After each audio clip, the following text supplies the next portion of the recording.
Assalamualaikum warahmatullahi wabarakatuh. Salam kenal dan selamat datang dalam acara channel Ali Science Academy. Oke guys, topik pembukaan kita diawali dengan English Grammar. Ya, tata bahasa Inggris. Oke, kawan-kawan, teman-teman, sobat-sobat sekalian. Suka tidak suka, sadar atau tanpa sadar, ada seringnya kebiasaan, kesalahan, dan kesulitan yang dialami banyak orang dalam mempelajari English Grammar adalah sebagai berikut. Mengetahui banyak vocabulary atau hafal banyak kosakata, baik itu berupa kata benda, kata kerja, kata sifat, atau menghafal kalimat-kalimat percakapan atau conversation cukup banyak dengan variasi bidang percakapan yang cukup banyak di luar sana. Ketika datang dalam hal susunan tata bahasa English Grammar itu sendiri, itu membuat kalian sebelumnya cukup mumet, frustasi, depresi, bahkan membuat kalian jadi malas belajar. Karena yang kalian yakini selama ini adalah dengan menghafal, maka lama-lama akan mengerti. Jika kalian salah satu dari golongan yang barusan gue sebutin, maka dengan berat hati, gue mesti bilang keyakinan kalian adalah salah. Selanjutnya, sebagian dari kalian sebelumnya meyakini bahwa memahami grammar dengan menghafal rumus grammar seperti subject plus verb 1 plus object atau subject plus verb 2 plus object dan lain sebagainya. Kalian yakin kalau dengan menghafal rumus berulang-ulang, maka secara alamiah nanti akan mengerti di kemudian hari. Jika kalian salah satu dari golongan yang barusan gue sebutin, maka sekali lagi gue harus bilang keyakinan kalian adalah salah. Menghafal rumus-rumus grammar malah membuat kalian menjadi lambat atau sulit untuk berbicara dalam bahasa Inggris. Kenapa? Karena dengan menghafal rumus ketika kita mau berbicara bahasa Inggris, otak kita akan mengalami dua proses berpikir. Karena pasti semua pembicaraan kita akan diterjemahkan dulu oleh kita dari bahasa Indonesia ke bahasa Inggris, di mana dalam proses penerjemahan tersebut kita sambil mengingat-ingat rumus-rumus grammar itu tadi. Nah, masalahnya kalau ingatan kita selalu cemerlang dan tidak lupa, bagaimana kalau kita lupa? Atau sebut saja kalau kita lambat dalam memilah-milah rumus mana yang akan dipergunakan untuk mengucapkan apa yang baru saja ingin disampaikan. Maka dapat dipastikan kalau ini terjadi, otak kita akan melalui proses panjang berulang-ulang untuk menerjemahkan apa yang mau disampaikan. Jangankan 2 kali lebih lambat, bahkan ini dapat memperlambat 3-5 kali lebih lambat untuk berbicara bahasa Inggris. Selanjutnya, sebagian atau bahkan banyak dari kalian tergolong dari yang tidak pernah memahami fungsi dari tiap-tiap grammar sambil mempelajari perbedaannya dengan bahasa Indonesia. Menurut saya, kalian tidak tergolong dari yang saya sebutkan di atas.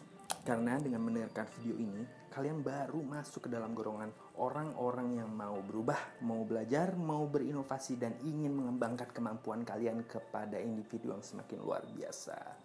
So, kembali lagi, sekarang kita perlu nih sedikit saja mendalami bagian atau inti terpenting dari grammar itu sendiri, yaitu adalah ide atau fungsi atau tujuan atau pemikiran yang melekat pada grammar itu sendiri. What? Ini apa sih? Kok makin kemana-mana? Tujuan, ide, fungsi, pemikiran, apa sih maksudnya? Belum apa-apa gue udah disuruh mikir kemana-mana. Sebentar, sabar, mundur sedikit ya. Jadi begini, sebelum memahami grammar, ada baiknya kita mundur sedikit untuk memahami apa itu bahasa. Bahasa itu apa sih? Oke, begini. Menurut hemat pemikiran saya, bahasa adalah diawali oleh ide atau pemikiran yang diproses di dalam otak. Kemudian disampaikan melalui alat pengucapan yang dilakukan oleh bagian tubuh kita bernama mulut. Mulut ini kemudian mengeluarkan rupa suara-suara yang pastinya bukan suara-suara sembarangan, melainkan suara yang memiliki makna tertentu. Sinyal suara yang memiliki makna itu tadi kemudian diterima oleh lawan bicara melalui alat pendengaran mereka yang bernama kuping. Kuping kita memproses suara. Itu tadi menjadi sinyal yang kemudian diproses oleh otak lawan bicara. Sehingga ucapan-ucapan itu tadi menjadi suatu makna yang dimengerti oleh pendengar itu tadi. Nah, ini sangat penting ya. Karena kita nggak punya ilmu telepati atau kemampuan membaca pikiran orang. So, intinya, bahasa itu berawal dari sebuah ide. Suatu individu disampaikan itu ide untuk diterima oleh individu lainnya. Ya, saya ulangi ya. Intinya, berbahasa simpelnya itu adalah menyampaikan ide atau pemikiran. Ingat, ide atau pemikiran. Nah, untuk diterimanya sebuah pemikiran dalam bentuk bahasa atau dalam bentuk kalimat atau dalam bentuk kata-kata, maka ide yang berupa kalimat yang tersusun oleh kata-kata itu tadi oleh ilmu linguistik, ahli linguistik dibuatkan aturan main. Ya, aturan main atau bahasa ilmiahnya tata cara atau tata bahasa dalam menyusun kata-kata atau dalam bahasa Inggrisnya disebut grammar. Maka ahli linguistik membuat aturan main di mana susunan kata-kata tertentu bila dirangkai dengan aturan main yang telah ditetapkan atau disepakati oleh suatu kaum, maka ide yang berupa susunan-susunan kata-kata atau tata bahasa itu tadi menjadi memiliki suatu makna yang khusus, yang spesifik, yang kemudian dikenal kini menjadi sebuah sistem interaksi yang dikenal dengan komunikasi. Ya, komunikasi itu sendiri adalah untuk menyampaikan ide atau pemikiran dari satu kepala ke kepala yang lain. Jadi pangkal dari bahasa itu adalah ide. Ingat ya, ide atau tujuan pemikiran. Jadi berbahasa itu bukan sekedar menghafal rumus-rumus loh, atau menghafal kalimat-kalimat percakapan, atau hanya sekedar sambil berasumsi, mengerti, atau memahami bahasa akan datang sendirinya. Jadi saya ulangi ya, awal dari grammar itu adalah susunan kata-kata yang membentuk makna untuk menyampaikan ide seseorang yang memulai pembicaraan. Disampaikan ide itu dalam bentuk kalimat untuk diterima oleh lawan bicara agar maknanya dimengerti atau dipahami oleh si pendengar. Maka dari itu, kenapa saya agak berpanjang lebar, berbusa-busa agar sebelum kalian masuk ke topik grammar, kalian tahu betapa pentingnya dalam grammar suatu ide atau fungsi atau tujuan yang melekat pada susunan grammar itu sendiri. Bingung ya? Oke, begini. Sebagian dari kalian mungkin bertanya-tanya, kok ini saya dari tadi ngomong melulu, kapan belajarnya? Sabar saudara, sabar. Tujuan saya menyampaikan ini semua adalah agar kalian para pendengar setidaknya memahami sedikit filosofi dari bahasa. Wah, filosofi. Bukan. Jangan sebut ini filosofi lah. Sebut saja ini untuk kita sebagai orang yang awam, sebagai topik pembuka untuk kalian agar bisa menyamakan visi dengan saya dalam belajar bersama bahasa Inggris. So, kita sebagai orang yang ingin belajar bahasa Inggris harus bisa merubah sudut pandang dalam mempelajarinya.